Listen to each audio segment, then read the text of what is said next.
playlist where I start to take down Trumptards, okay? And what I'd like to point out is there seems to be this idea with these young, empowered women that are clearly Trumptarded, that they think that speaking really fast and, being pro-life instead of pro-abortion and all the, like, where were these people back, when, now, for the youngins, like, this one's a young one, and I want to explain to these young girls that support Trump, being young, pretty, and speaking really fast doesn't change the fact that you don't understand a damn thing you're talking about, which I will prove through this video. Luckily, this is a short, because I don't think I could deal with this. This girl is 1,000% based, which shows, the bad math involved. But what I want to point out here is that this woman is a complete moron. This was posted by The Quartering, whatever the hell The Quartering is, I don't know. But it came up for some reason, it was suggested to me. I guess people think I'm a Trumptard, I don't know why. But I'm going to show why this young girl or woman, or I don't know if it's a woman, hopefully it's a woman, but I doubt it. She looks like pretty young. But being young and pretty is not an excuse for having a brain as empty as the void of space. And I'm going to explain why people that support Trump are just pretty ill-informed and worse than the Obama voters. When I was a conservative, back when I was a hardcore conservative, back when I supported Trump, and prior to when I supported Trump, when I supported Romney, who I didn't like Romney because Romney was fairly liberal, but I supported Romney over Obama. I was very disappointed when Romney lost. After Romney lost, I decided that my vote didn't matter until Trump was running, and then I thought my vote might matter again until Trump disappointed me horribly. Tulsi Gabbard has given me new hope, though. But what I want to point out is, these people are worse than the Obama people. If you want proof, ask an Obama supporter 5 things Obama did for this country. They won't be able to answer you with 1, 9 times out of 10. And if they do, it's always touchy-feely bullshit. Ask a Trump supporter 5 things that Trump did for this country, and they won't be able to answer with any one, guaranteed, unless it's a bunch of baseless nonsense or crap that he allegedly tried to do but was blocked by the Democrats, which isn't true. So let's continue. This girl talks really fast. She really needs to try and slow down and think about what she's saying before she says it. But of course, if she did that, people would know that she doesn't know what she's talking about. So let's start with this girl that's allegedly 1,000% based. Math is not my strong point, but even I know it stops at 100%. So let's go. It's always the ones with dirty hands pointing the fingers. Cries about human rights, advocates for killing babies. Cries about... Okay, this is the point. Advocates for human rights, cries about killing babies. Now, this is what's interesting here. People might not be aware of this, but many Democrats are actually pro-life. Okay? That's actually the truth. A lot of women are pro-life. Allows the government. Holy Christ. So she's saying that, she's talking way fast. She's saying that people don't want the government to control you, but yet they wanted the government to control you for a number of years due to the whole, the situation of the unspeakable thing that shan't be spoken of. Look, let me put it this way. If a woman is pregnant, I can't catch pregnancy from her. Nor can any other woman catch pregnancy from her. Nor can they catch having an abortion from her. I am a pro-life person, for the most part, but it is my strong belief that abortion is a moral issue, not a legal issue, not a medical issue. It is a moral issue. It is up to parents to raise their daughters in such a way that they don't feel that it's justifiable to kill their own child. This is a problem with parents. This is a problem with children. This is a problem with women. This is not a legal issue. This is an issue of morality, plain and simple. But let's see if I can keep up with her. She's pretty quick, but she makes no sense. Control their lives for the last 2 years. Wonders why their cities look like and then votes for Democrats who turn... It is not Democrats. There are plenty of Democratic cities that are just fine. The problem is demography. Okay? We know this because you can look at Democrat-controlled areas in Appalachia where, crime is very low, poverty is very high, and crime is very low, but the demography matters. It's a question of demography. If you look at gun violence, I've pointed this out, it's a question of demography. It is not a question of firearms. Although I do think with mass shootings, it does make sense because the people committing most of those shootings happen to be people that are severely mentally ill. If you're excluding the mass shootings from the inner cities, which are performed by handguns, but either way, I do think that making it so mentally deranged people have a harder time getting firearms. Again, if you're too crazy to work, you can't get a gun, which actually goes with what Trump tried to do with his red flag laws. People don't remember that Trump tried to pass red flag laws. Don't worry, I'll try to remind us as I go on. Everything to we've got high inflation, open borders, and a bunch of broken promises. Why do we have high inflation? Could it be the massive bailouts and money that Trump printed out of thin air to bail out big meat and big dairy and big pharma and many hospitals with very few strings attached? Why do we have the problems we have? Could it be that Trump started doing crazy things with our money? Approved the greatest ever aid package to the foreign country of Israel in the history of our country? Might that not have something to do with, at least some of the economic problems in this country? From Pinocchio Joe, because of you. We're trying to... Pinocchio Joe. So this is the thing. They think that by putting these little rhymes and things like this into stuff, it makes them sound smart. It does not. It makes you sound stupid. Make a point. You're not making a point. Drain the swamp, and you're trying to make the whole country a swamp. No. You're trying to drain the swamp, really? How was Trump trying to drain the swamp? Through nepotism? Through the fact that his top advisors were his daughter and his son-in-law. That's the stuff you see in banana republics, not constitutional republics. Trump was a banana Republican, plain and simple. He did things that you see in banana republics and South American dictatorships more than you do in the United States or even in other industrialized countries. But let's go on. No, I will not put a cloth over my face. I will not go get 25 shots and boosters because you're still... Out of curiosity, who is telling you to wear a burqa? Okay? I'm not telling you to wear a burqa. This is the United States. You have freedom of religion. Nobody told you you had to go get a shot. That's up to you. Okay? So why don't you just relax, take a deep breath, and make a point? Oh, wait, you don't know how to make a point. Let's go on.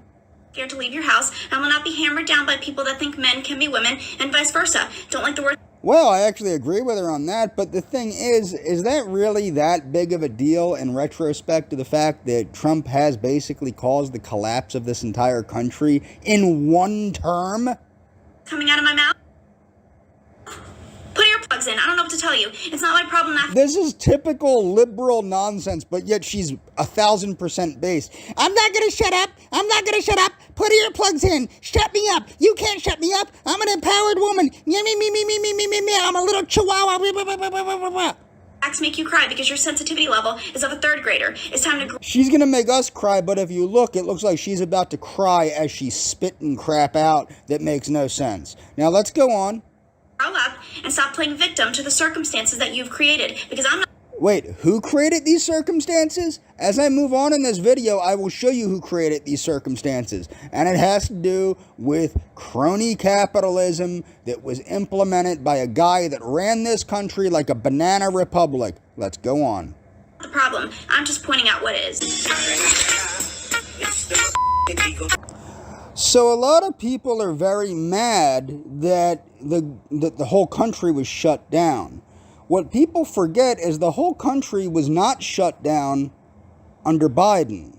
The country was shut down under Trump. Why was the country shut down under Trump? The country was shut down under Trump because Trump continually lied to the public and downplayed the severity of COVID.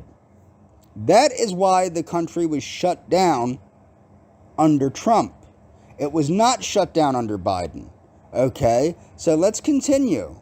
Let's continue and let's hear Trump lie about the situation with the unspeakable thing that shan't be spoken of, which I accidentally spoke of. Hopefully my video won't get banned. But let's hear him lie to the public. Ask about the coronavirus, which is, very well under control in our country.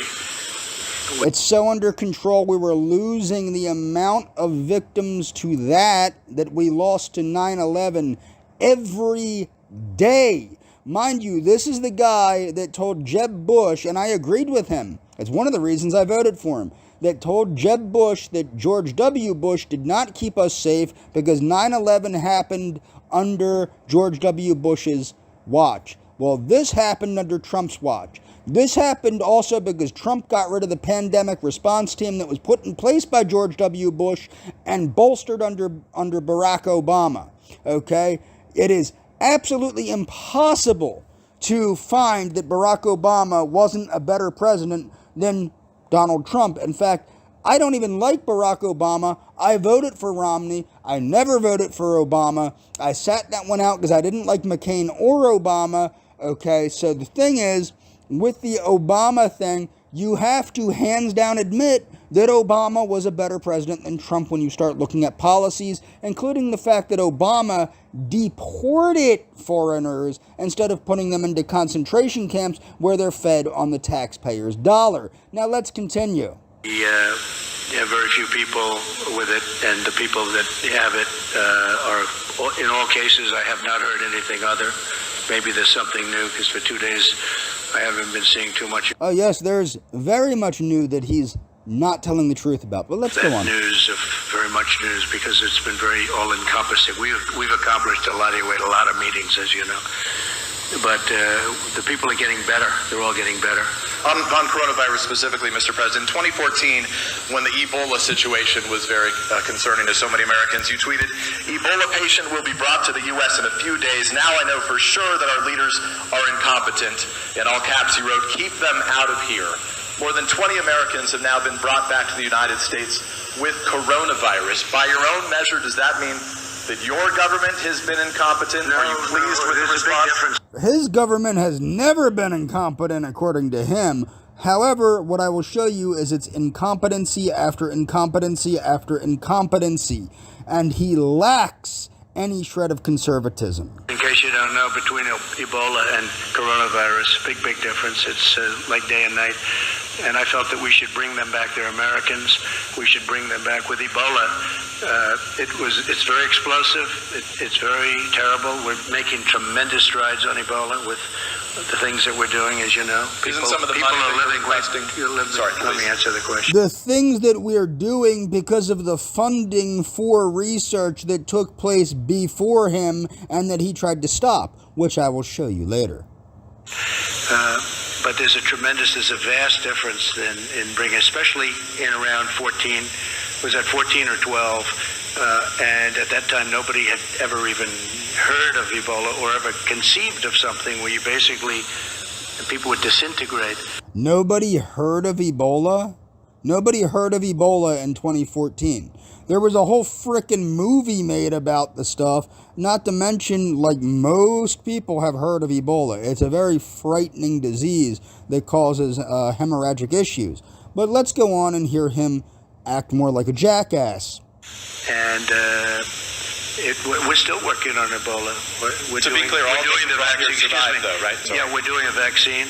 We're doing a lot of things having to do with Ebola. We're not forgetting about Ebola. That's a horrible thing. But we have that now very much under control, other than certain parts of the Congo where they're having war and we can't get in. So we're still working on that. But as far as what we're doing with the new virus, I think that we're doing a great job. Hi everyone, George Stephanopoulos.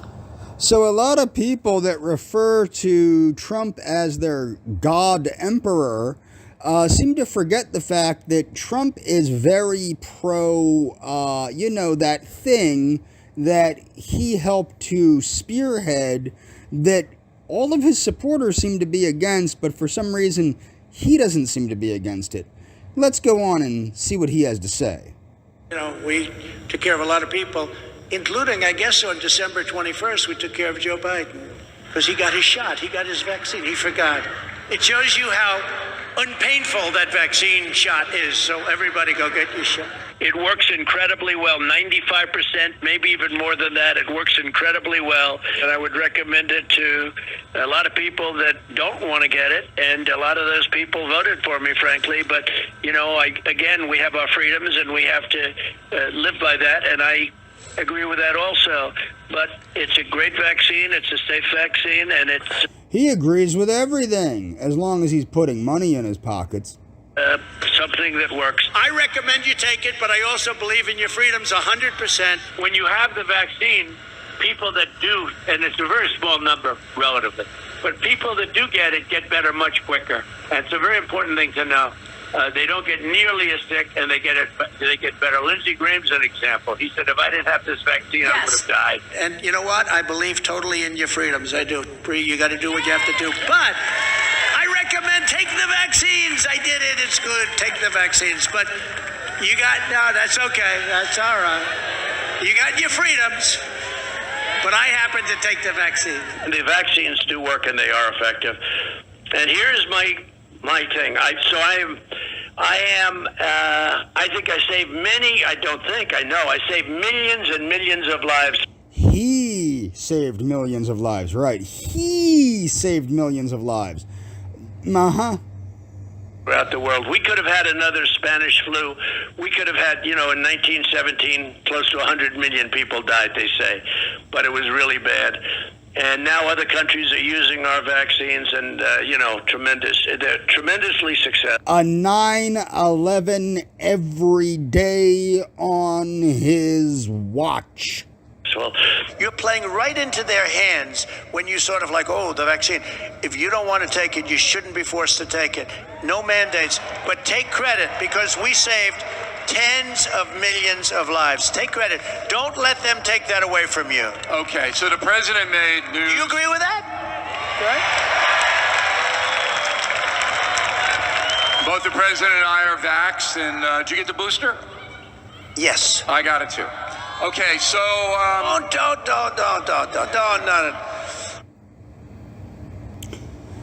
A lot of people forget who was really in charge of the response to the unspeakable thing that shan't be spoken of, and it was not the person that people like to blame. Okay, it happened to be the guy that was actually running the country during the Trump administration. His name is Jared Kushner. He's the son-in-law of former President Trump. What you need to understand, again, this is how banana republics are governed. This is how Trump is a banana Republican. He is not a real Republican. I will never be a Republican again because I've seen how he's destroyed the party. I am a Democrat now, and I will probably be a Democrat for the rest of my life now because of Trump. I don't want to be, but I think that the Democratic Party is far easier to bring back to center-right or even center-left than it is to save the Republican Party that is under this type of, this Svengali, this hypnotic spell of whatever. But behind the scenes, Kushner takes charge of coronavirus response. Kushner's son-in-law sets up shop at FEMA as his portfolio balloons to include manufacturing supplies and long-term planning. Dozens of Trump administration officials have trooped to the White House podium over the last 2 months to brief the public on their effort to combat coronavirus, but one person who hasn't, Jared Kushner, has emerged as perhaps the most pivotal figure in the national fight against the fast-growing pandemic. What started 2.5 weeks ago as an effort to utilize the private sector, mind you, what you saw with the problems, everybody wants to blame the government. What you saw was the inefficiency of capitalism, and you are watching the death throes of the inefficiency of the capitalist system, because what happens in end-stage capitalism is you see capitalism corrupt. It corrupts the public sector, which is what you see happening, and you saw Trump try to use the private sector, which is what you see in end-stage capitalism, the merger of the private and public sector, and the dominance of the private sector over the public sector, and the corruption of money and power, which is what end-stage capitalism is, and which is why our republic will move towards socialism if we want it to survive. So let's see.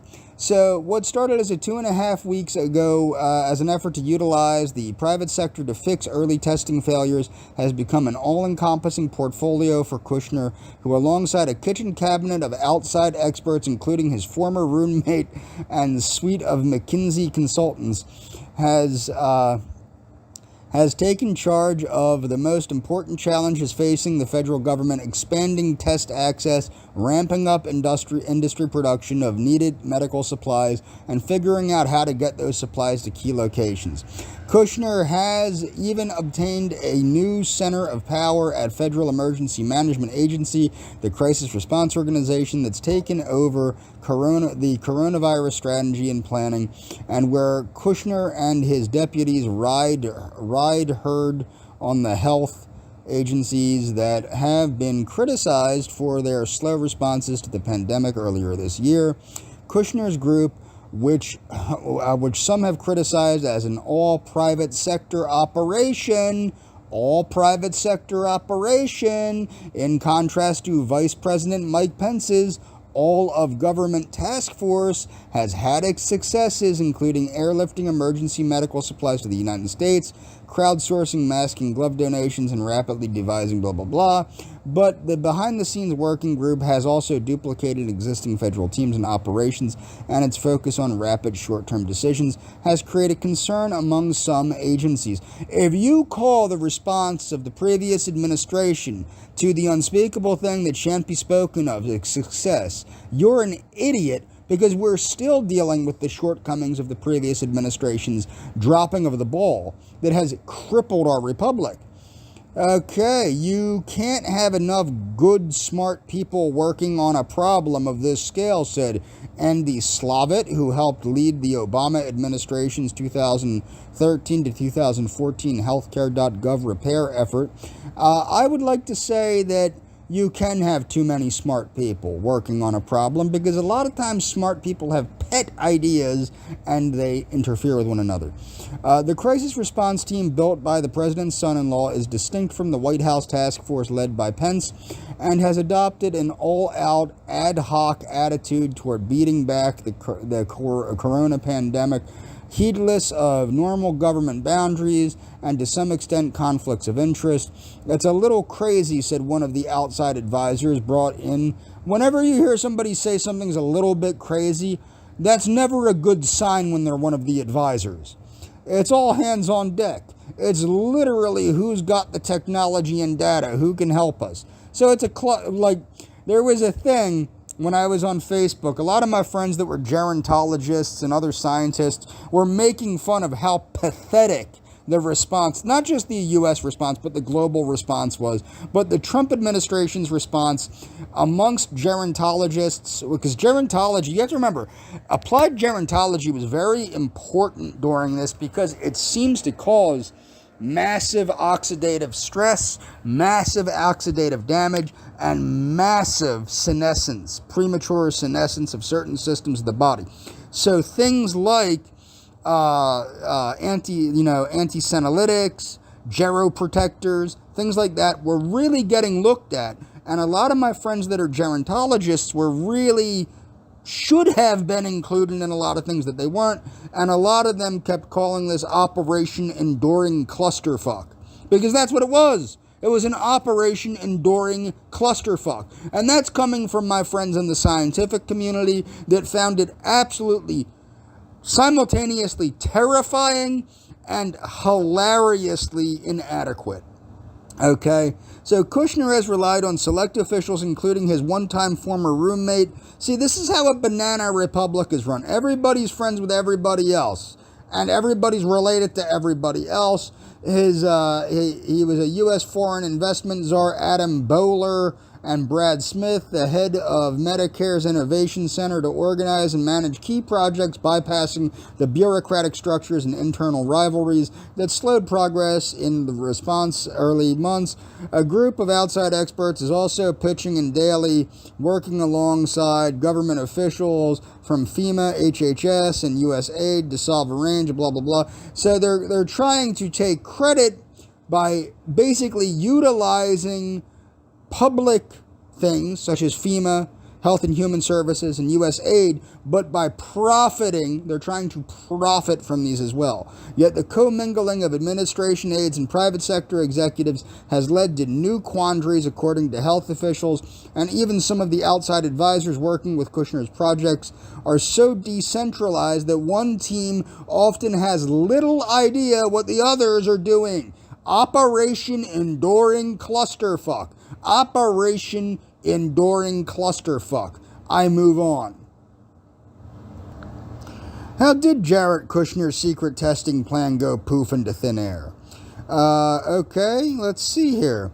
On March 31st, 3 weeks after the World Health Organization designated the unspeakable thing that shan't be spoken of as a global pandemic, a DHL truck rattled up the Greystone Embassy of the United Arab Emirates in Washington, D.C., delivering precious cargo, 1 million Chinese-made diagnostic tests for COVID, for the unspeakable thing that shan't be spoken of, ordered at the behest of the Trump administration. So he ordered foreign-made tests from China. Okay, normally federal government purchases come with detailed contracts replete with acronyms and identifying codes. They require sign-off from an authorized contract officer and are typically made public in a U.S. government procurement database under a system intended as a hedge against waste, fraud, and abuse. Oh, but that wasn't here, was it? Federal government purchases come with detailed contracts replete with acronyms and identifying codes that require sign-off from an authorized contract officer and are typically made public in U.S. government procurement databases under a system intended as a hedge against waste, fraud, and abuse, but not under the Trump administration. This purchase did not appear in any government database, nor was there any contract officer involved. Instead, it was documented in an invoice obtained by Vanity Fair from a company, Cogna Technology Solutions, and its own name misspelled technology on the bill, which noted a total order of 3.5 million tests for an amount owed of $52 million. 52 million of our taxpayers' dollars. The client name simply noted WH. Over the next 3 months, the tests mysteriously Providence would spark confusion and finger-pointing. An Abu Dhabi-based artificial intelligence company, Group 42, working with the UAE, working with people that are potentially our enemies, okay, with close ties to the UAE's ruling family, identified itself as the seller of 3.5 million tests and demanded payment, and its requests were routed through various divisions within Health and Human Services, whose lawyers sought in vain for a bona fide contracting officer. During that period, more than 2.4 million Americans contracted the unspeakable thing that shan't be spoken of, and 123,331 of them died of the illness. This is the beginnings of Operation Enduring Clusterfuck. First in New York and then in states around the country, governors, public health experts, and frightened citizens sounded the alarm that a critical shortage of tests and the ballooning time to get results were crippling the response to the unspeakable thing that shouldn't be spoken of. But the million tests, some of which were distributed by the federal, some of which were distributed by the Federal Emergency Management Agency, FEMA, to several states, were of no help, according to documents obtained by Vanity Fair. They were examined in 2 separate government laboratories and found to be contaminated and unusable, and were purchased by the UAE from China. Group 42 representatives did not respond to repeated requests for comment. Team Jarrett, the secret and legally dubious acquisition of those tests was the work of a task force at the White House where Jared Kushner, President Donald Trump's son-in-law, Banana Republic, and special advisor of the Banana Republican, has assumed a sprawling role in the pandemic response that explains the White House, the WH on the invoice, while it's unclear whether Kushner himself played a role in the acquisition. Improper procurement of supplies is a serious deal. Improper procurement of supplies, which was a waste of $52 million of our taxpayers' money, said a former White House staffer that it is inappropriate. That is Appropriations 101. That would be not good. Okay, so they're saying it's Appropriations number 1 that would be not good. Though Kushner's outsized role has been widely reported, mind you, Trump is the one that wanted to sanction China, supposedly wanted to do this. His administration basically procured in a very shady way Chinese-made tests, giving our money to China through the UAE. And these Chinese-made test kits is being disclosed here for the first time. In Vanity Fair, it's being disclosed. 6 months into the pandemic, the United States continues to suffer the worst outbreak of the unspeakable thing that shouldn't be spoken of in the developed world. Considerable blame belongs to the federal response. Considerable blame belongs to the federal response that offloaded responsibility for the crucial task of testing to the states. The irony is that after assembling the team that came up with an aggressive and ambitious national testing plan, Kushner then appears to have decided, for reasons that remain murky, to scrap its proposal today as governors and mayors scramble to stamp out pandemics plaguing their populations. This is what gets me mad when they blame Cuomo for things. Cuomo actually tried to do his damnedest, and he was very good at what he did. Philanthropists, considering the size of it and how the federal government dropped everything in his lap after declaring a national emergency. Okay, so it wasn't up to the governors, it wasn't up to the mayors, it was up to the federal government, who declared a national emergency and then didn't do anything. Philanthropists at the Rockefeller Foundation are working to fill the void and organize enough testing. See, again, the Rockefeller Foundation that everybody thinks is horrible, they were the ones working to provide at no cost to the public help with testing because they're philanthropists. These are the same people that helped fund Mussolini, that helped eradicate malaria in Italy. They are good people. Okay, they also help fund anti-aging research. Inside the White House over much of March and early April, Kushner's hand-picked group of young business associates to deal with a pandemic, instead of the pandemic response team that Bush and Obama had in place, which included a former college roommate teamed up with several top experts from the diagnostic testing industry. Together, they hammered out the outline of a national testing strategy, the group working night and day using the encrypted platform WhatsApp emerged with a detailed plan obtained by Vanity Fair. Rather than have states fight each other for scarce diagnostic tests and limited lab capacity, the plan would have set up a system of national oversight and coordination to surge supplies, allocate test kits, lift regulatory and contractual roadblocks, and establish a widespread... Okay, the solutions it proposed weren't rocket science, or even comparable to the dauntingly complex undertaking of developing a new vaccine. Any national plan to address testing deficits would likely be more on the level of replicating UPS for an industry, said Dr. Mike Pallini, the managing partner. The plan crafted at the White House then set out to connect the dots. Some of those who worked on the plan were told that it would be presented to President Trump and likely announced in the Rose Garden in early April. Blah, blah, blah. But no nationally coordinated testing strategy was ever announced. No national testing strategy ever announced. The plan, according to the participant, just went poof into thin air. In a statement, White House Press Secretary Kayleigh McEnany said that the premise of this article is completely false. Of course. This summer has illustrated in devastating detail the human and economic cost of not launching a system of national testing after declaring a national emergency, might I add. Okay, other industrialized nations have done, such as South Korea, serves as the gold standard. Why do we have such crazy inflation? Well, it might be because Trump went crazy giving out money that didn't exist. Trump administration approved $16 billion coronavirus bailout for meat and dairy industry. Don't worry, I'll go on. I'm not going to get into these. You can follow the links in the description if you want. But trust me, you're going to be amazed at the nonsense. Keep in mind, meat and dairy keep making record profits by price gouging you. Keep that in mind. Okay, so let's keep in mind that all travel was disallowed, especially international travel was disallowed during the unspeakable thing that shouldn't be spoken of. I know because it kept me from getting to Argentina, and it was really annoying.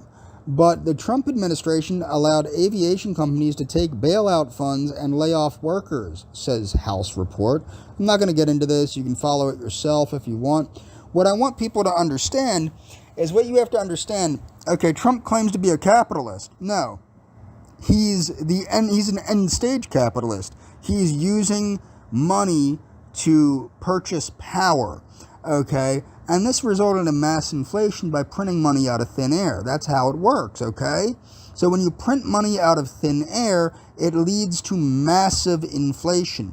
You need to know that. So the Trump administration allowed aviation companies to take bailout funds and lay off workers, which of course caused mass unemployment. But what you have to understand, if you're going to say that we operate as a capitalist country and have a capitalist economy and all this, these planes aren't going to disintegrate when the airlines run out of money.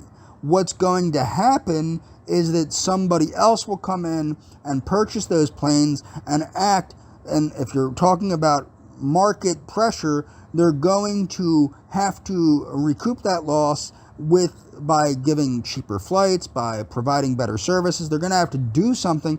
That's how, in theory, capitalism works. But Trump is not a capitalist. He's an end-stage capitalist because we're in end-stage capitalism, the banana Republican stage. Trump kills key drug price proposal he once embraced. Trump administration has withdrawn a key proposal to lower drug prices. What do you know? Okay, the drug rebate rule would have ended widespread practice in which drug makers give rebates to insurance middlemen. So it would stop basically the dishonest practices between insurance companies and drug companies.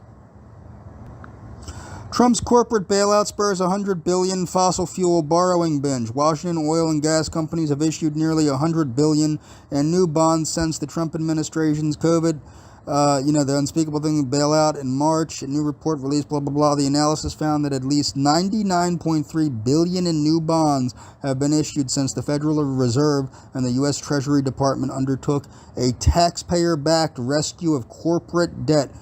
So it's a taxpayer-backed rescue of corporate debt markets. The oil and gas industry, which entered the crisis in dire shape, has responded. Again, this is not capitalism. This is end-stage capitalism. This is banana republicanism. This is what you got to watch out for. Again, feel free to follow this on your own. The link's in the description. My point is, this is not how you behave if you're going to pretend to be capitalist. This is why, in my opinion, the energy sector needs to be nationalized. In fact, a lot of things need to be nationalized, okay? And we do need to embrace socialism. This country is not capitalist, never was capitalist. I made a video about that. Maybe I'll put a link in the description. This is absolute absurdity. You wonder why there's inflation? What about the trillions of dollars floating around now that did not exist before Trump? That could be why. Trump approves largest ever aid package to Israel. Okay, America first? No. Israel first. Trump seeks big cuts to science funding. Again, this is from 2019. The U.S. president wants to cut spending at the National Institute of Health and Environmental Protection Agency, but it's not clear whether Congress will go along. Congress has largely rejected U.S. President Donald Trump's calls to cut science funding over the past 2 years. You can't cut science funding and expect the country to move forward. That's not how it works. You have to be scientifically progressive, or you will become a regressive country and you will start backpedaling and going backward. Culturally, everything. Everything depends on that technology. In 2021, Trump proposed again massive cuts to science agencies. Okay? Notice that National Institute of Health, the Department of Environmental Protection, I believe that is, and NASA. He wanted to cut funding to these programs. Mind you, this is completely crazy. You expect to move the country forward by taking away the very things that move the country forward. That's not how things work. So I like to point this out to all of the people that think that Donald Trump is their great God emperor. So I want to point this out. Just listen very closely to what Mr. Trump says. I'm going to put on the transcript so that you can understand what he's saying. African Americans built this nation. You built this nation.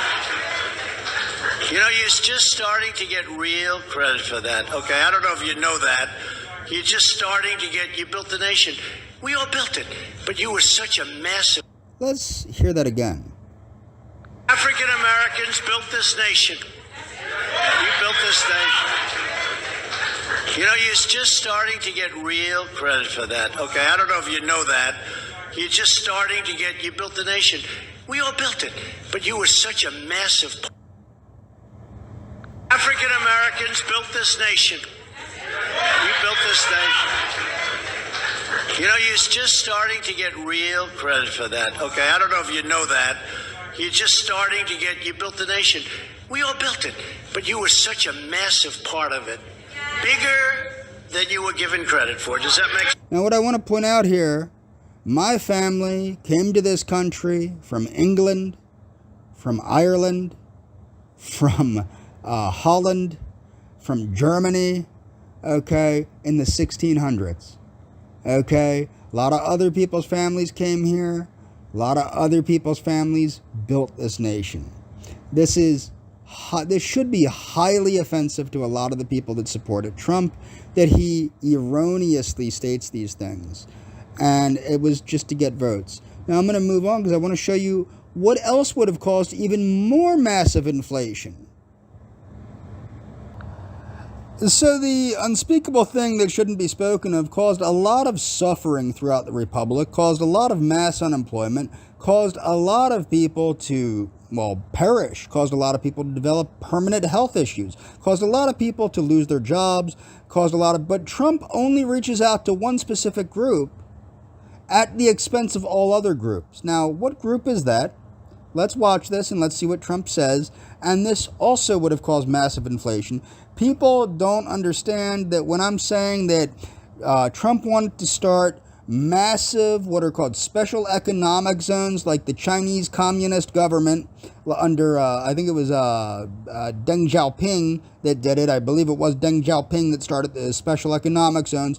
Trump wanted to start Chinese communist-style special economic zones in black neighborhoods at the expense of every other American, while every other American was suffering greatly. Unlike the Build Back Better plan that Biden proposes, which wants to unite the country and build back better for all Americans regardless of their race, Trump proposed racial division. Trump proposed building back one group better at the expense of all other groups in the country. Let's hear him say it. Decades, Democrat politicians like Joe Biden have taken black voters for granted. They made you big promises before every election, and then the moment they got to Washington, they abandoned you and they sold you out. The Democrat Party used you and they lied to you every single time. You know it better than anybody else knows it.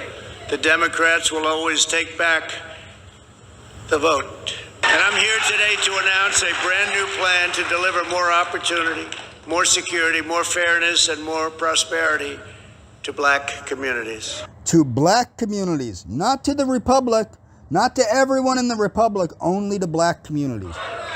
We call it the Platinum Plan. Platinum Plan. And that's a contract with black Americans. A contract with black Americans, not Americans, black Americans, not Americans. Only one specific group at the expense of all other Americans. It's going to be something that people talk about for a long time to come. If you vote Republican over the next 4 years, we will create 3 million new jobs for the black community. 3 million new jobs for the black community, not the whole republic, not all of the communities, not even just the low-income communities, only the black community. Open 500,000 new black-owned businesses. Only black-owned businesses, not American-owned businesses, black-owned businesses. Not American, not for all Americans, only black-owned businesses. Increase access to capital in black communities. Meaning pumping more funny money into the communities, which will lead to more massive inflation, $500 billion worth. By $500 billion. Build up peaceful and safer urban neighborhoods with... How do you build up peaceful and safer urban neighborhoods if you are not altering the mindset of the people? You can't simply throw money at the problem, which is what every administration prior to, besides the Clinton administration, who passed the Biden crime bill, which cracked down on criminals and actually worked and dropped crime to all-time record lows under President Bill Clinton, okay, he actually did something by attacking the crime. This guy's doing what every other failed administration did that failed at dealing with the problems with the urban communities, and that is throwing money at the problem, it's basically putting lipstick on a pig and hoping for the best, and it just does not work. The highest standards of, and you know this, of policing. We want the highest standards. We have to have highest standards of policing. Bring even greater fairness to the justice system. We did criminal justice reform. He did criminal justice reform that let violent criminals out of prison, many of whom went right back to reoffending. Remember that. Even greater, we will create a national... Even greater, meaning he wants even crazier criminal justice reform, which will affect the law-abiding citizens of these neighborhoods and the republic as a whole even worse. Project to right wrongful prosecutions and to pardon individuals who have reformed their life. This is the guy that Republicans want to vote back in, and this is why I'm not a Republican. This is why I will be a Democrat now for the rest of my life. And that's all for this video.